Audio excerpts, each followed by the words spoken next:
Welcome to the Nightcap. It is almost football season, 19 days away.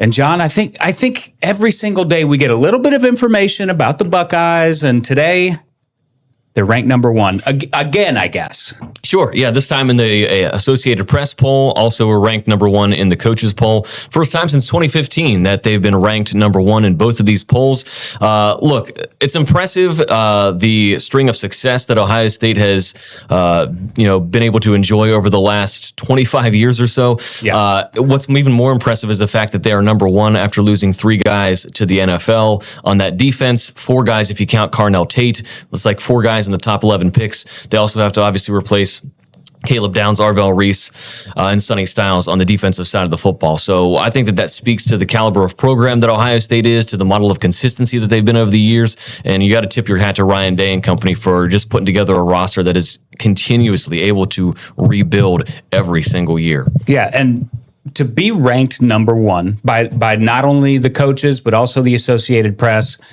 going into the season after what was a disappointing year last year, losing in the Big Ten title game, losing to Miami in that playoff game, and then losing all those NFL players, like you said. To come in and be ranked number one, the people who are voting on these have to see something. They have to see something in what Ohio State has. So who are some of those guys that maybe fans aren't familiar with, especially on the defensive side of the ball? Well, the guy that I'll talk about is Peyton Pierce, and one of the reasons I bring him up is because he's going to be the guy that kind of replaces, Arvell Reese and Sonny Styles in the linebacking core of that defense. He's going to wear the green dot. He's going to call the plays, and Jalen McClain, another guy that's going to be assuming a bigger role in that defensive secondary, pointed him out specifically when we were in Chicago at Big Ten Media Days. I asked him, is there a guy that we aren't talking about enough? He didn't hesitate when he said Peyton Pierce. So expect him to have a big role. And of course, Kenyatta Jackson, a guy that's coming back that is expected to have an even bigger role anchoring that defensive line. I think that you can expect to maybe see him utilized in some creative ways along that defensive line, maybe a little bit kind of like a Myles Garrett, moving him from side to side, something that he talked about as camp opened up and something that he was very excited about.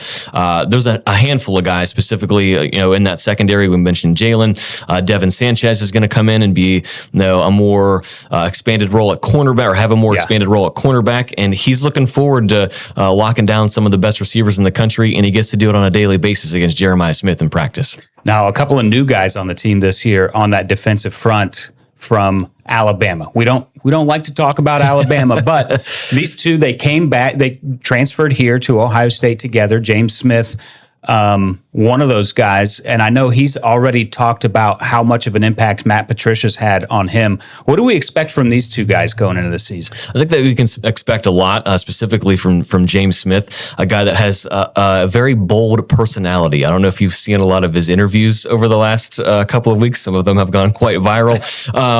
He's a guy that is going to come in and fill a very needed role along that defensive line. I look for Matt Patricia to be very creative in utilizing these guys, because the personnel that he's dealing with now, much different than the guys that he had last year. And I think that one thing that Matt Patricia does really well is he tailors his scheme to fit the skill set of his guys. And I look forward to seeing how that's implemented as the season starts. You've got a big test in week 2 against Texas. The second half of that Ball State game is going to be really interesting, because you're going to see guys that are still fighting for positions and playing time get a very long and exposed look in that game. Yeah, and another new face this year, Arthur Smith on the offensive side. He's kind of similar to Matt Patricia in that he's got so much NFL experience. He was an NFL head coach.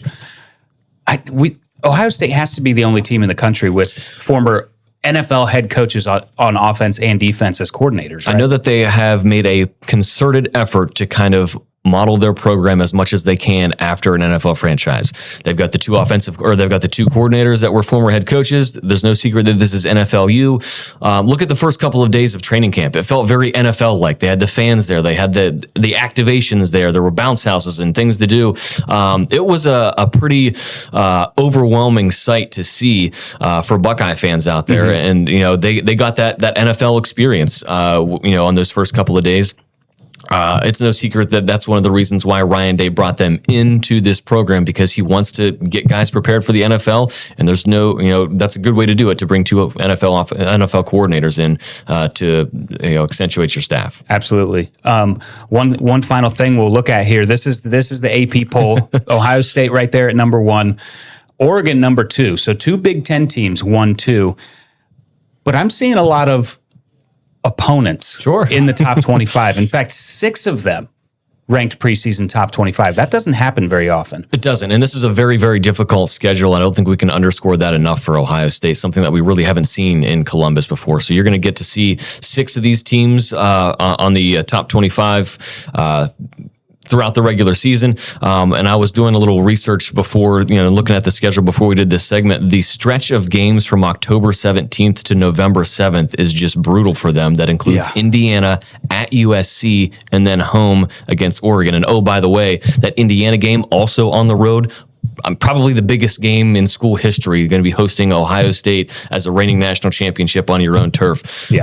The running joke used to be in Central Ohio that Indiana would take its media day photo when they played the Buckeyes, because there'd be so much red in the stadium, and that was the only time that it was full of red. You're going to see a very different Indiana when they go to Bloomington this fall. Yeah, Bloomington, Indiana is going to be if Indiana's playing up to what their standards are at that point. But either way, reigning national champs, bringing in the world famous Ohio State Buckeyes, as Gus Johnson would say. Yes, absolutely. That's going to be a very electric atmosphere, and kudos to Curt Cignetti for being able to build his team through the transfer portal, which is how teams and organizations and universities are doing it this year. He's very good at it, so I expect them to kind of reload, just kind of like the Buckeyes are, and be right there in that national championship conversation again. All right. Love talking Buckeyes. Thanks for being with us, John. Thanks for having me. Get some goggles and stand back, baby. It's going to be so downright gorgeous. Joining me now on For Your Weekend. Sharing these stories will impact someone else. Thanks for joining us tonight for News at 9. It's the only place that you can see a 9 p.m. newscast. We are back. Welcome inside. And I'm like, I've lost it all. Well, that's the million-dollar question. Let's take you up there on our map, show you exactly where this is. I feel like we are now inviting people into our world.